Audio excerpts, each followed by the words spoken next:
Thank you all for joining us for what will, I'm sure, be a really exciting session on data and AI and how those can power the future of the warfighter. Quick introductions. Major General Michele Edmondson is the Air Force Deputy Chief of Staff for Warfighter Communications and Cyber Systems, Headquarters Air Force. She serves as the Air Force's senior leader responsible for guidance, oversight, and advocacy of Air Force warfighter communications and cyber systems implementation. She integrates comprehensive planning, strategic resourcing, and force development, readiness, and management activities to deliver critical freedom of action in cyberspace, advancing joint warfighting missions by ensuring the service maintains technological superiority and operational resilience across all domains of conflicts. General Edmondson, welcome. Ryan Tseng is the President, Co-founder, and Chief Strategy Officer of Shield AI. He's responsible for driving long-term vision, shaping corporate priorities, and guiding the company's positioning at the intersection of autonomy, national security, and emerging technology. He previously served as CEO, guiding the company from inception to over 1,000 teammates and a $5 billion valuation, and was previously the founder, CEO, and CTO of Y-Power, a wireless charging company acquired by Qualcomm. Ryan's a graduate of MIT and the University of Florida. Ryan, welcome. And Major General Luke Cropsey is the PEO for Command, Control, Communications, and Battle Management. He was commissioned through the Air Force Academy in 1995. He's held key engineering, acquisition, and sustainment positions of aircraft and conventional nuclear weapon systems, and National Reconnaissance Office Space Systems, served on the Office of the Secretary of War Staff for Systems Engineering, and led the squadron group and wing levels as a materiel leader and senior materiel leader. As PEO C3BM, he has what many have said is the hardest acquisitions job in the Air Force, integrating across air and space forces, as well as with joint and international partners to design and deliver the DAF battle network. Welcome, General Cropsey. Maybe I'll just start with, the department has asserted that data and AI and autonomy are going to play a critical role in the future of decision-making and achieving victory. What's the most exciting advancements that each of you have seen sort of in the last year or so? And then what are a couple of things that you'd like to be able to do, but you can't yet? Me first? Yes, please. Awesome. Really let me start with a huge thank you. David, thanks for doing this, but thanks to AFA and thanks for the invitation to be here, and it's great to sit up here and share the stage. And the highlight of AFA is finding these connections that you otherwise wouldn't find, and just talking to Ryan backstage about some of the things that we're both really focused on and priorities has made this just a huge win already. So thanks for letting me join this group. So there's, what's the one biggest thing is kind of hard. Maybe parochially, I'll kind of start with, from where I sit today, wearing my cyber badge. It's the stand-up of the A6 and the S6 over the last year, and why that's really important when it comes to data and AI and autonomy is really because now you have two voices sitting at the table to advocate for the service requirements, and to be able to get the momentum, to get the resourcing, to get the support that we need from the department to really invest in the right things. So that is huge. But from a programmatic perspective, I think I'd really start with CCA and look at the success that we have had with the CCA program. And that's really exciting. But there's lots of things out there. I think that my AETC friends would really resonate with what the Air Staff is doing using deep learning models. I think 620 of them in total to really get after the pilot retention crisis in the Air Force. And that is really the training piece, the absorption piece, and the retention piece. And how do we look at that differently? So that's exciting too. And I think from what do I think or wished we could do, honestly, that list grows every single day. From a SIX perspective, it's really getting after ensuring we have the trained airmen and resources to sense, assess, protect, and defend everything associated with the warfighting environment. And General Hensley said it best yesterday. We have to think of that as so much bigger than networks. But I think that my mind first goes there as the SIX. But then it goes to Ms. Char Lachlan, and I put my space hat on, and everything that we could do in the space domain, and really the mission end of the data that we get from our spacecraft, and how much data gets left on the drawing room floor. And I think about the technical exploitation we could do with more AI in that environment. And the same would go for the Intel community. I was talking to Ryan about using drones and AI for base defense. The list is really, really long. But now I think with an A6 and an S6, we can do better to advocate for solutions in the future. General Cropsey, you want to pile on that one? So I think, from my perspective in the C2 environment, the piece that we're continuing to push on is the DAP battle network. It's a system of systems. We're looking to integrate sensors, effectors, logistics systems, and how do you apply all of that to the singular point of being able to drive decision advantage inside of our own capabilities as compared to those that your adversary is bringing. And so from a temporal standpoint, I think the conversation around data and AI is fundamentally about, hey, how do I accelerate the speed at which I can make those decisions, and how do I accelerate the quality at which those decisions are made? And then collectively, I end up in an OODA loop that, quite frankly, nobody can catch up to. I think to get there, we're going to have to figure out how we get the AI components of what we're doing out to the edge, and we're going to have to move past a scenario where we've got these, kind of pristine training grounds inside of these data environments, and we're going to have to get AI to the point where it's actually directly interacting with the physical environment in which it's currently operating in, and it's actually learning directly out of the environment as opposed to it necessarily having to rely on training data that we provide it directly as a function of how the model is getting instantiated. So as I think the field continues to progress and we start thinking more and more about what data looks like and AI looks like on those edge conditions, and how we start thinking about the AI application of the physical environment that it's in, I think we're going to really open up some potential as we're moving forward to really kind of transform the models around how we think about the application of AI and the way that it learns and the way that we fundamentally employ it inside of our weapon systems. For me, the last year has been about seeing for the first time, I think, large-scale impacts on the battlefield by AI. Shield AI was started 10 years ago by my brother and me and one other co-founder. My brother was a Navy SEAL, and he wanted to bring the best of what was going on in the autonomous driving sector to the mission of protecting service members and civilians. We have a billboard that's occasionally in Reagan that says the greatest victory requires no war, bringing just asymmetric capability to dominate on the battlefield to provide that deterrence. And through the first 9 years of our journey, I was proud of the impacts that we had in different places around the world. But last year, we had the opportunity to start deploying our capabilities at meaningful scale in Ukraine. And for the first time, you could see how AI was enabling unreachable parts of the battlefield to become reachable, undiscoverable targets discoverable, unhittable targets strikeable. And to see AI making a difference in peak kill in these targeting loops, to see it accelerating the decision cycles and providing strategic effect on the battlefield was really a moment that I thought has been amazing, and something that I think that if the US and allies continue to lean into, will become a source of asymmetric capability for decades into the future. Maybe, Ryan, could you expand a little bit around your view on General Cropsey's point, which was, as I heard it, we have to be able to get out of the sort of central, we have a data repository, we're going to train all the AI on that data, we're kind of in the middle, and we have to be able to push AI to the edge. You all have had some success there. What was required to be able to enable sort of that pushing AI to the edge? So just quickly, some of the success that we've had in terms of operating in challenging environments, we've used AI applied to vehicles to conduct over 200 sorties in the Ukraine. None of them have had GPS, and I think that the critical capability that probably needs to be built is the government industry team that's able to learn, adapt the software, and deploy it at scale. One of the biggest learnings has been the software that worked yesterday isn't the same software that's going to work the following day. And so when we talk about physical AI or systems that can learn on the edge, a lot of the pipelines that provide the high-end performance that enables mission effectiveness, but is going to earn trust and is certifiable and trustworthy by the operators, I think is the critical missing component. Interesting.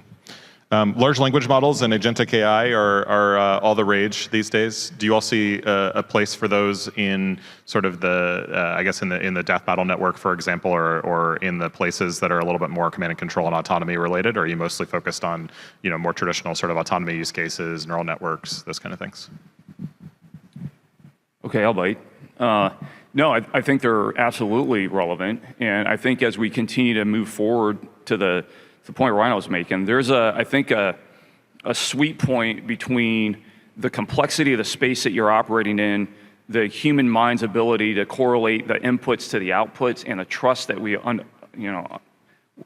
think better or worse, right? We either do or we don't have within the model that's generating those outputs. And I think as we get better, I call it intuition built around whether or not the models are actually giving us the kinds of answers that we would expect. I think what we have to do is actually start with a narrower field of inquiry where we have a more intuitive ability to understand the output from the standpoint of what our heads can stay wrapped around. And so, at least from a battle network standpoint, I think primarily where we're starting is in a narrower set of things where we can really train things specifically for a particular aspect of the problem and still have fairly good intuition at an operational level for what the results should look like. And then I think we would grow it from that standpoint out. And I think in those contexts, these kinds of large language models and agentic AIs really come to bear much quicker than they would otherwise. But I certainly welcome any other thoughts on that one. Yeah, might be a good actually segue into a little bit of a conversation around trust. The first time I used a large language model, I really screwed it up, and I didn't understand how it worked a few years ago. And so I typed into it, give me a list of the most authentic Indian restaurants in the Northern Virginia area, and it produced a pristine, amazing, I was so excited to eat at all these restaurants, and 5 out of 6 of them didn't exist. And that was my error, right? I didn't know that it wasn't searching the web in the back end and all of those kind of things, so my fault. But my trust was broken, and it took me a month or two to try it again because I was like, oh, this is garbage, right? And it turns out the error was between the seat and the computer. But I guess the question for you all is, as you all think about what is required to enable that trust at the end user level for people who are going to be new to this new to these technologies, experimenting with them, and it's so easy to lose that trust. In addition to sort of the starting small point, General Cropsey, that you mentioned, maybe Ryan, you could start with what are a couple of the things that you all have found are important to be able to create that trust in the AI solutions that you're building?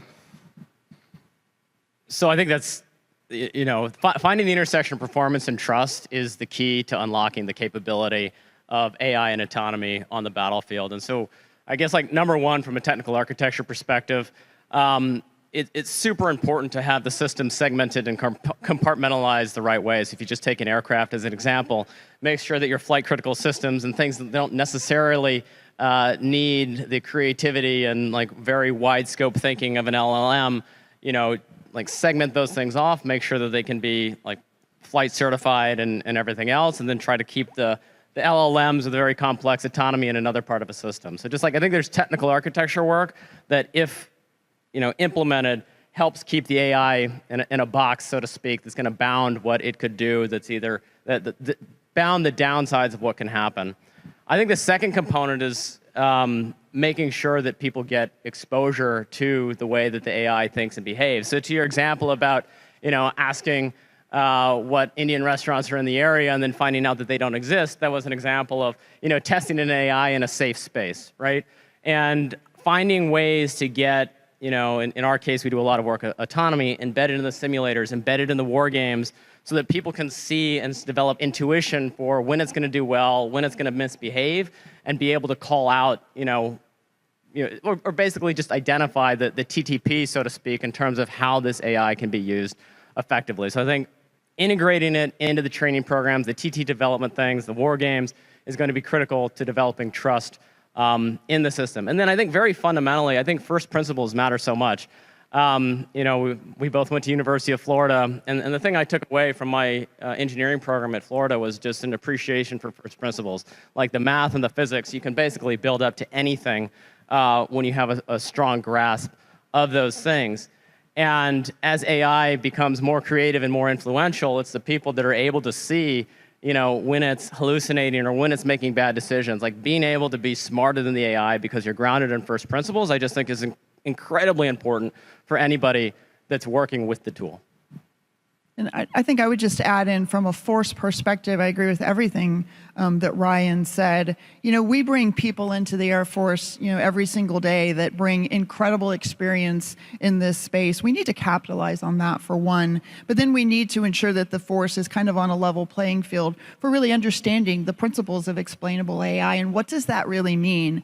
And there's nothing purported about AI that is about relinquishing control. I think it's about providing the force reps and sets so that they get comfortable with the strengths and weaknesses of AI, right? And it's called human-machine teaming for a reason. And the human always kind of has the upper hand in that relationship to intervene when the human needs to intervene. But there really is, I think, an opportunity for us to do better by the force, to continue to give them the tools to make them more comfortable in the trust space.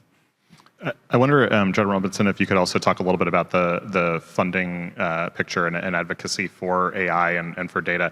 I think one of the challenges that we've often seen is that it's often seen as a trade-off from other mission that I should be accomplishing. We don't always necessarily palm for the data and the AI things that we need to be able to do. And then there's a question of like, okay, well, I've heard some people say, what mission am I supposed to be doing less of so that I can go pay for the AI thing that I want to do? And so at the headquarters level, how are you all thinking about sort of advocacy for that type of funding? And what would you say to programs or to organizations who would really love to be able to do more data and AI work but can't find the budget for it? Yeah, and that kind of goes to the trust piece, maybe a little bit of a culture change for the force, and really seeing, I think, that an investment in AI is really an investment in innovation for the future. And we have to be more comfortable with experimentation and accepting risks so we can realize those investments for the future. And then I kind of go back to where I started with having the advocacy now at the table between the S6, the A6, and CN, and that trifecta of a relationship, I think will really help move the needle on getting funding for things where we need to invest to support the force. But really, it's an opportunity to move us past just the acceptance of the status quo and to look for new ways to do things, data-based solutions to difficult mission problems that I think in the end allow us to move the human in the loop to higher level tasks because we're more efficiently doing other things, which then in and of itself is a resource investment. General Cropsey, you've been fairly inventive in terms of how you've done some of those things within your own PEO. How do you think about sort of flexibly allocating resourcing to address some of those requirements? Yeah, I mean, this might be somewhat pedantic here to the broader group, but at one level, you just got to get it written into your RDocs and your PDocs so you have the flexibility inside of your existing funding stream to be able to move that money and do things as targets pop up that aren't necessarily about going and getting other or new money. It's about how do you take the money that you have and leverage it for the problem that you have in front of you. And given the speed at which things are developing inside of this field, we're way inside of the palm cycle. Like if you're thinking that you're going to put something in place for the 28 palm, I mean it's right. We haven't even gotten to the end of 25 yet. I mean it's just right next week. But think about it. You're probably 3 years away from actually being able to do anything with that money. That's an eternity in this field when it comes to like how fast things move. And if we aren't setting ourselves up under the existing authorities and tools that we have with the budgets that are already laid in, we're just going to completely miss the game. And I think having that kind of mindset where you're looking at your existing programmatic plans and you're staying flexible around what those plans are. In other words, I'm going to lay in those plans, right? Every program manager is going to go do their due diligence, but I'm going to hold them loosely. Because at the end of the day, I know that whatever I think I'm going to do in the next year is likely not what I need to go do in the next year. I'm going to have to be able to pivot. And we don't generally, as an acquisition enterprise, tend to breed that level of flexibility in the way that we think about how we do programs. But I think in this environment, especially if you're in a software-defined, hardware-enabled environment, and you're not actively thinking about software kinds of speeds and AI kinds of speeds, we're going to miss the boat. And we're not going to get there as quick as we need to, or we're not going to stay ahead of where the adversary is going. So you're going to probably have to have some top cover around what that looks like and how we do it, which requires a conversation not just within the program that's executing it, but it requires you to engage with your MAGCOM. It requires pretty tight coupling with the operational user on the other end to really understand what that problem set looks like. And then you just have to get after it.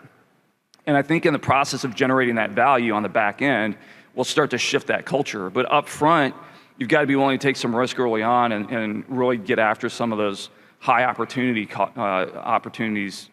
that would minimize the downside costs later on, to Ryan's earlier point. Understanding where you can take those smart risks, and even if it doesn't play out, you learn something along the way and you haven't crashed anything. I think that's going to be really important. So how do we put robust prototyping experimentation into the underlying fabric of how we think about what we're funding and what's in our budget?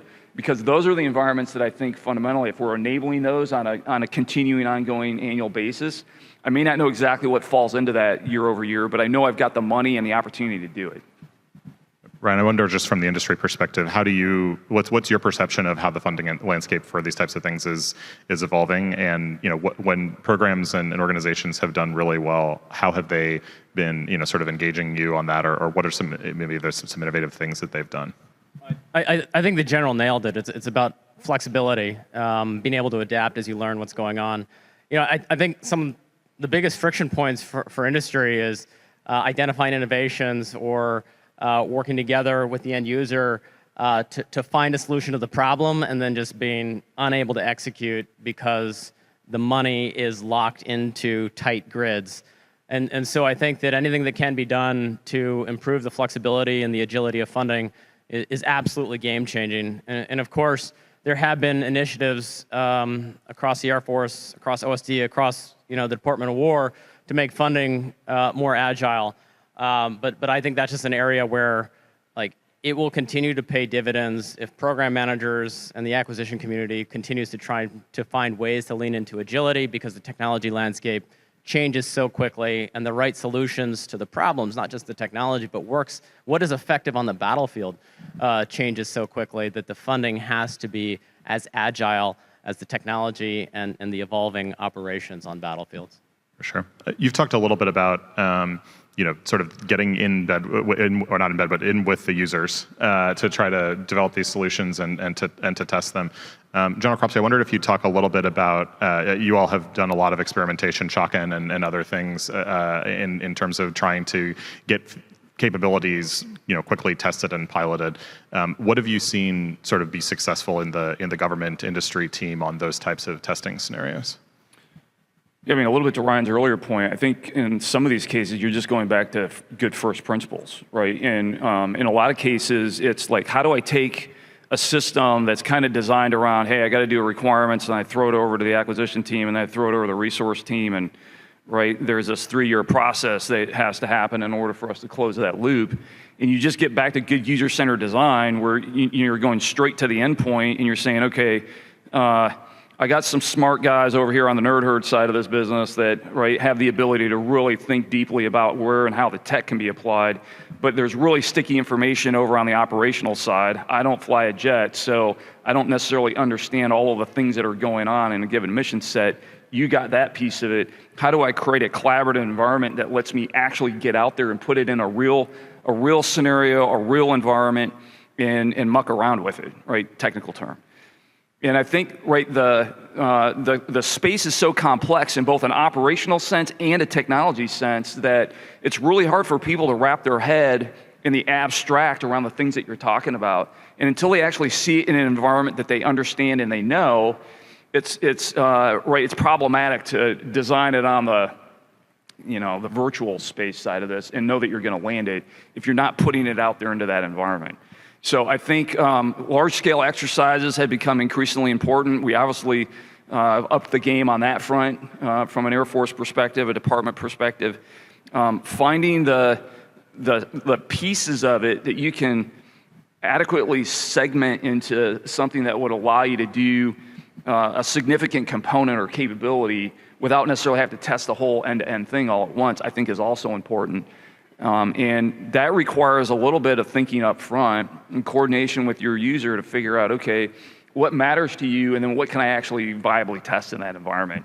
And then you got to get it into the plan, and you got to do all the things that go into the prep and all that goes with it. And you actually need a team that's thinking about it from that perspective, and that's getting in front of it. I'd like to zoom back out and talk a little bit about other sort of barriers to at-scale AI adoption and what can be done about them. I think there are certainly pockets of success and pockets of being at scale. There's a lot of experiments that are sort of out there and have not quite made their way into the realm where they're impacting the everyday airman or civilian. And so I just wondered, General Edmondson, maybe you could start. We talked a little bit about funding. We talked a little bit about trust. What are the other kind of barriers in your mind that are preventing more of these sort of experiments from getting to scale? Yeah, I think I would really start with data. We've got to get the data right. And we really struggle, I think, with data integrity and being able to integrate our data. We've got to be able to share and aggregate data. And I think that we go into things with good intentions. We look for, COTS systems to use and solutions, but then we personalize things to the degree that we just can't get there to integrate, right? We create these individual hand-carved wooden shoes out of things, and then that creates barriers that weren't certainly intentional, but it creates a problem where we then have to go start over to find new solutions. So we've got to do better by the data. And from a SIX perspective, if we can't get the data right, there are so many things that we just won't be able to do to support General Cropsey in his endeavor. So we've got to focus more on the data piece. The other piece is I would say, hey, we need more people with the right skill sets, right? We're the United States Air Force and we need your expertise. So we are working hard. We've stood up a new data analytics career field, which I think is great, but that is a very small core subset of human beings. We need more people that can help us with the data piece. And then I would say it's bigger, certainly, than this core group of humans. We recruit a digitally literate force. Right? The airmen that show up at basic training, the 18-year-olds, they were digitally literate from the time they were born. We have got to capitalize on that, and we have got to upskill them throughout their career so that we continue to build on the skills they bring with them. And then we've got to, I think, go fix the rest of us that maybe weren't a digitally literate force, right? And to make sure we can keep pace with that generation entering the Air Force. And then really, I think fundamentally to the actual execution of it, it's the scalability problem. It's the infrastructure problems. It's the computing problems. It's looking for software-defined solutions instead of hardware that needs to be physically replaced in equipment to be able to, I think, and then maybe the last piece is the culture piece again, and the force understanding the value, right? So that everybody is bought in to these things that we think are going to, I think, help move us forward in the future. Thank you, Ryan. On your side, what are the hardest barriers, sort of as a builder of these technologies that you hope the department can help you overcome? I think the biggest thing, and this is going to be such a boring answer, it's just the agility of the acquisition system, is probably the biggest challenge. But I do think that, so maybe to give an original thought here rather than just repeat the same thing that people have said before. I think that finding ways to get into the digital environments, into the simulations, into the war games, with AI having a seat at the table, can be an accelerator both for industry and for the government to fast forward to the best thinking on how to use this on the battlefield. And so I think if there are ways that the Air Force and the program officers can figure out how to fast forward the injection of autonomy and AI into the digital environment, I do think that's something that will pay dividends, and I know some people are thinking about it. Anything to add, John Cropsey? Yeah, I mean, I think to that point, you actually have to have a digital environment to inject it into, which is maybe obvious, but I think it's worth stating. Like from a battle network standpoint, one of my biggest challenges is just the underlying infrastructure that actually makes it all work. And if you look at the number of different stovepipes that we have scattered around, right, different aspects of how we do even just the C2 part of this, right? I have literally independently owned and operated stacks all over the place. And because of that, and because of the lack of data ubiquity involved between all of those things, I can't enable that to happen. And if I can't enable that to happen, I can't enable the AI application to happen. So a lot of the focus around what we're trying to do on the C3BM side of the house, quite frankly, it's not glamorous at all. I mean, to your previous point, Ryan, it's like just the hard nug work of figuring out how do you get the right infrastructure where you need it so that you can actually enable the kinds of things that we're talking about right now. Because short of that, it's entirely just aspirational about, hey, yeah, I'd love to go do that, but I can't even get a stack that actually will run an AI model on it right now in any kind of an edge condition. So that's what I would add. And maybe if I could just call out, a good news development, the autonomy government reference architecture, that the Air Force, I think, has been pushing, in my opinion, has been a really amazing step that frankly exceeded my own expectations in terms of the simplifying the development and deployment of autonomy across vehicles. We've had the opportunity to now work that architecture on a diverse set of vehicles, from helicopters to target drones to CCA surrogates, and it's an architecture that I think has delivered tremendous value. And so I do think that where government and industry have identified friction points, that's at least I would claim, and interested to know other people's views, but I would claim that's an example of a success story of seeing where autonomy and AI was going and taking proactive steps to lay track that would enable the industry government teams and frankly industry teams to fast forward to useful capability. Yeah, I think we've heard a lot in the last year or two around what does it take to have sort of standards or an open architecture, and I realize that you all have done a lot of experimentation and a lot of development around that task that's been super exciting.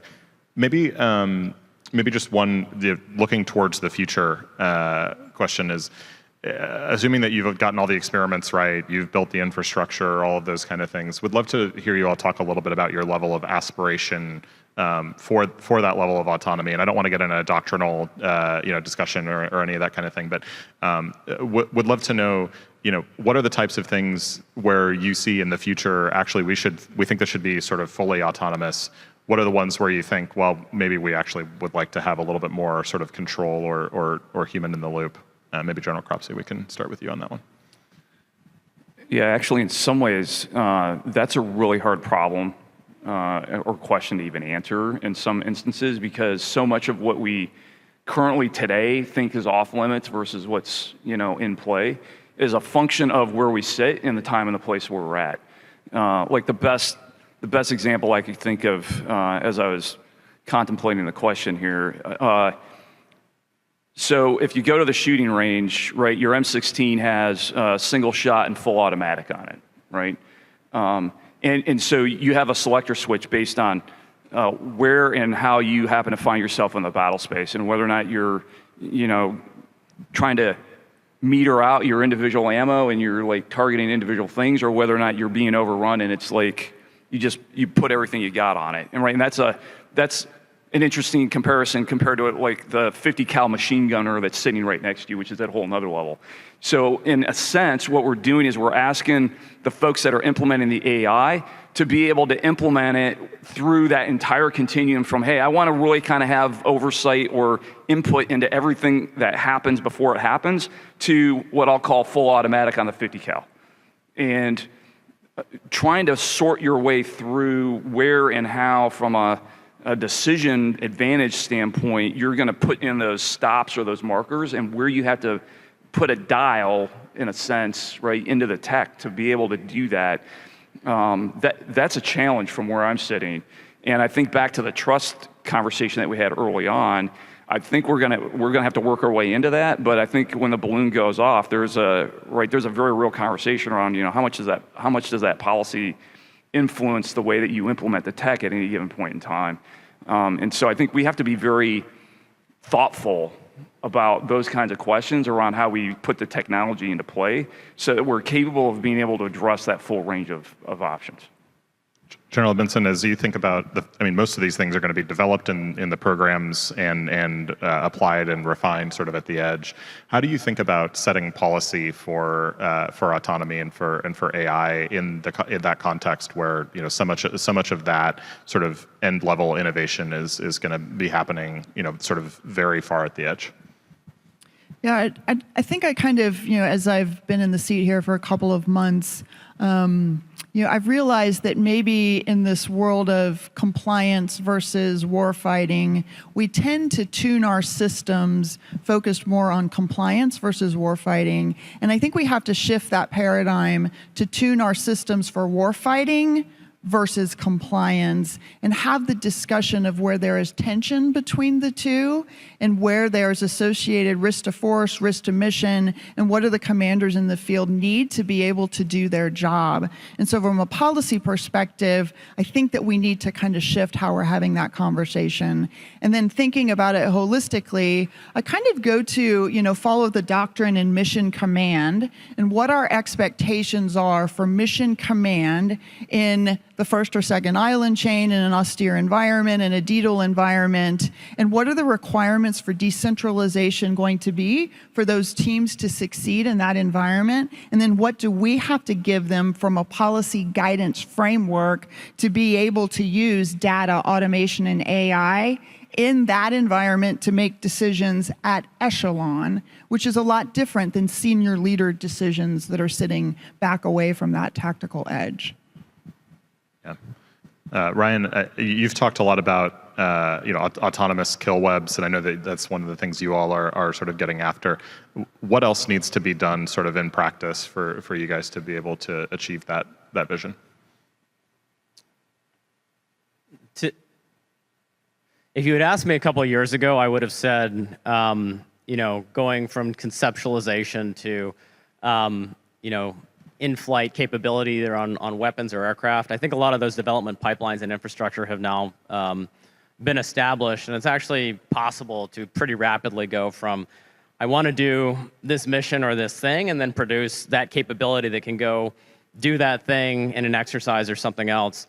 The big gap that I see in the autonomy lifecycle to enable these kill webs is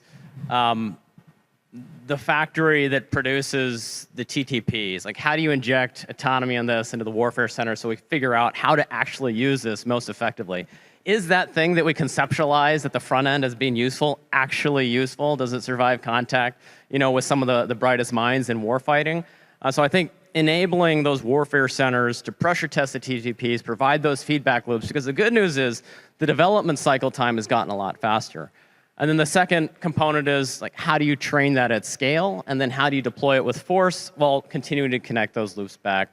So I think to get away from spot deployments of autonomy to large-scale deployments of autonomy, we've got to find a way to, at scale and pace, take care of those next steps in the autonomy and AI lifecycle. Awesome. Well, in our last couple minutes here, I'm sure that there are a ton of vendors in the audience who have amazing solutions that they would like to bring you all that are relevant to your missions. I wondered maybe General Cropsey and General Edmondson, if you could just start with sort of what types of solutions are your teams most interested in hearing about, and how should people go about bringing those to you? Well, in terms of like our touch point, the easy answer on my end is, send us an email to our front door team, and that way you're not stuck with a single point of failure in the system, right? If you send it to me, I'll make my best effort at making sure we get you to the right spot. But if you send it to the front door team, they will actually make sure you get to the right spot. I think in terms of the problem space that we're interested in, you heard a lot of it here today. So hopefully, you took some good notes as we went through this. But I think the other piece to this that maybe we haven't necessarily touched on quite as much is the fact that we probably need a way to actually exercise how this would look in an operational sense without actually having to do the operation, right? The scale, the speed, the numbers, the mental loading that I think is going to happen in the system is going to be like nothing that we've seen to date, and I'm not sure we actually know how to create that environment ahead of time. So very interested in thoughts around what that would look like and how we would maybe do that. Yeah, I agree with everything that Luke said, and that exercising piece. I'm struggling with. We've got to be able to train like we fight. And calm degradation has got to be a top priority for understanding what the warfighter requirements are and what we can provide. And we have to be able to recreate that in an exercise environment. First, I probably would say, though, anything that we can do in the sixth world to enable the success for Luke, we want to be in those conversations and be partners with the community to do that, certainly to help him. Selfishly, from a sixth perspective, I would say it starts with the data, and we've got to get the data to the edge. We've got to get the data to the edge, and we've got to ensure that we have the comm capability in the austere environment. Once we ensure that, it goes to protecting and defending our networks and really automating cyber defense. And I shouldn't say network, I should say the entirety of the warfighting environment. And we've got to stop thinking about this network as a separate thing from the warfighting environment. It's all a warfighting environment. The network is the warfighting environment. I think that Shar said it great yesterday when she said we've got to start thinking about combat power being digital at its core. And I think that is a different paradigm than what we think about today. And then it goes back to the topic of the conversation, right? We need to have more teams, more AI, more human-machine teaming so that we can better enable decisions at echelon. And that's not just senior leader decisions. And then I think it really goes to the development of the force and the readiness of the force and anything that we can do to partner to better ready the force for the future conflict. All right, a good note to end on. General Benson, Ryan, General Cropsey, thank you for your time. Really appreciate it.